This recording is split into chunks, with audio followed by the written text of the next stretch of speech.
സാധാരണ വൈകുന്നേരം വയനാട്ടിലെ ഒരു വീട്ടിൽ ഒരു അമ്മയും രണ്ട് കുട്ടികളും മാത്രം. അവരറിഞ്ഞില്ല ആ ദിവസം ആ വീട്ടിലേക്ക് കടന്നു വന്നത് അവരുടെ ജീവിതം തന്നെ മാറ്റിമറിക്കുന്ന ഒരു ദുരന്തമാണെന്ന്. 34 വയസ്സുള്ള പ്രവീണ രണ്ട് മക്കളുടെ ഒപ്പം വീട്ടിൽ ശാന്തമായി ഇരിക്കുകയായിരുന്നു. അന്ന് എന്താണ് സംഭവിക്കാനിരിക്കുന്നതെന്ന കാര്യം അവൾക്കും കുട്ടികൾക്കും ഒരു സൂചനയുമില്ലായിരുന്നു. പ്രവീണുമായി അടുത്ത ബന്ധം പുലർത്തിയെന്ന ആളായിരുന്നു ദിലീഷ്. കഴിഞ്ഞ ദിവസങ്ങളിലുടനീളം തർക്കങ്ങളും അസ്വസ്ഥതകളും ഉണ്ടാക്കിയിരുന്നു. ആ ഒരു വൈകുന്നേരം ദിലീഷ് വീണ്ടും വീട്ടിലെത്തി. സാധാരണമായി തുടങ്ങിയ സംഭാഷണം വേഗത്തിൽ തന്നെ തർക്കത്തിലേക്ക് മാറി.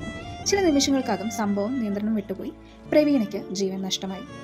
ആ കലാപത്തിനിടെ 14 വയസ്സുള്ള മകൾക്ക് പരിക്കേറ്റു. 9 വയസ്സുള്ള ചെറിയ മകൾ ഭീതിയിൽ പുറത്തേക്ക് ഓടിപ്പോയി. അവൾ കാണാതായെന്ന വാർത്ത പ്രദേശത്ത് വലിയ ആശങ്കയുണ്ടാക്കി. വലിയൊരു തെരച്ചിലിനു ശേഷം ചെറിയ കുട്ടിയെ സുരക്ഷിതമായി കണ്ടെത്തി. അവൾക്ക് പരിക്കുകളൊന്നുമില്ലായിരുന്നുവെങ്കിലും അവൾ കണ്ട ഭയവും കേട്ട നിലവിളികളും അവളുടെ മനസ്സിൽ എന്നും പതിഞ്ഞു നിന്നു. സംഭവത്തിന് ശേഷം ദിലീഷ് രക്ഷപ്പെട്ടു. പോലീസ് അന്വേഷണം ശക്തമാക്കി. സാക്ഷിമൊഴികളും ഫോൺ രേഖകളും കുട്ടികളുടെ മൊഴികളും എല്ലാം ചേർന്ന് അവനെ കണ്ടെത്താനുള്ള വഴി തുറന്നു. പ്രവീണയുടെ മരണം ഒരു കുടുംബത്തിന് മാത്രം ദുരന്തമല്ല. ഒരാളുടെ തെറ്റായ ചിന്തകളും തെറ്റായ തീരുമാനങ്ങളും ഒരു സാധാരണ വീടിന്റെ ജീവിതം പോലും ഒരു നിമിഷത്തിൽ തകർക്കാമെന്ന് ഈ കേസ് നമ്മളെ ഓർമ്മിപ്പിക്കുന്നു.